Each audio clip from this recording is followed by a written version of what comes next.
Est-ce qu'il vous arrive de succomber à la pression sociale de votre entourage? Est-ce qu'il vous arrive de cacher ou de renier votre foi quand vous êtes avec d'autres personnes, quand vous êtes avec des amis ou des collègues qui, eux, sont hostiles à votre foi? Eh bien, frères et sœurs, nous devons apprendre à défier la pression sociale autour de nous et à lui tenir tête pour défendre notre foi. Et la lecture de l'Évangile d'aujourd'hui va nous aider en nous donnant un bon modèle à imiter.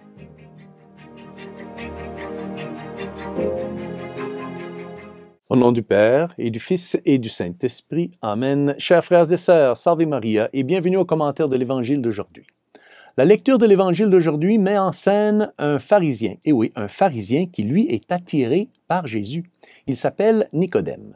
Nous savons tous que les pharisiens, eux, étaient hostiles à Jésus. Mais Nicodème, lui, s'est lentement approché du Seigneur. Il apparaît 3 fois dans l'Évangile de Saint Jean. La première fois, c'est au tout début de l'Évangile de Jean, on voit Nicodème qui va voir le Seigneur de nuit, afin de ne pas trop attirer l'attention sur sa visite à Jésus. Eh bien, à ce stade-là, Nicodème n'est vraiment pas prêt à s'engager auprès du Seigneur, car il a trop peur.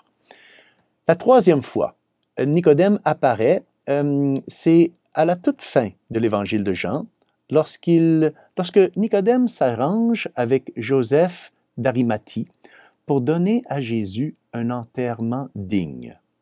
Et la 2e fois que Nicodème apparaît, c'est dans la lecture de l'Évangile d'aujourd'hui que nous présente Saint Jean, chapitre 7, versets 40 à 53. Et ici, nous voyons Nicodème interpeller ses confrères pharisiens en leur demandant d'accorder à Jésus un procès équitable. Lisons un extrait de l'Évangile d'aujourd'hui.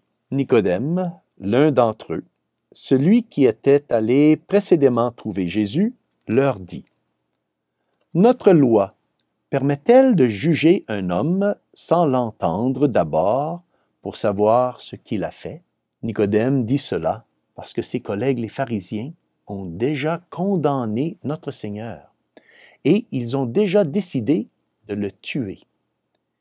Ils ont fermé leur esprit et leur cœur à la lumière du salut, à ce qui est juste. Ils ont fermé leur cœur à ce qui est bon.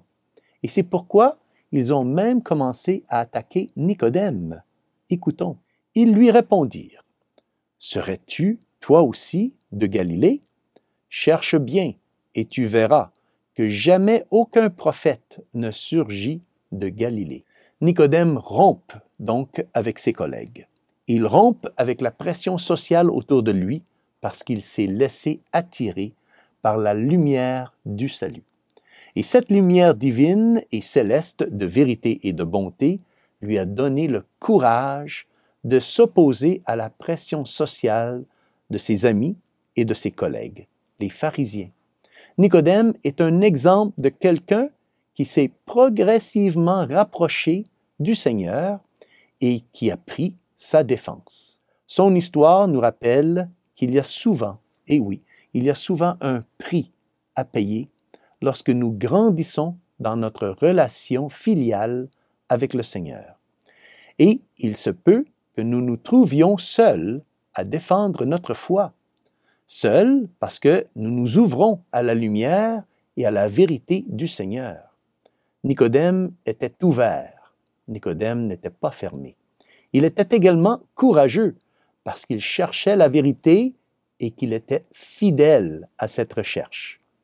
Nicodème nous enseigne donc à continuer à chercher et à être fidèle au Seigneur en dépit de la pression sociale exercée par, les amis et les collègues. Demandons donc à la Sainte Vierge de nous aider à imiter Nicodème en étant prêts à risquer d'être isolés par nos amis et collègues à cause de notre foi. En effet, nous avons tous besoin de quelque chose de son courage et de son intégrité. Et que Dieu Tout-Puissant vous bénisse, au nom du Père et du Fils et du Saint-Esprit. Amen. Salve Maria.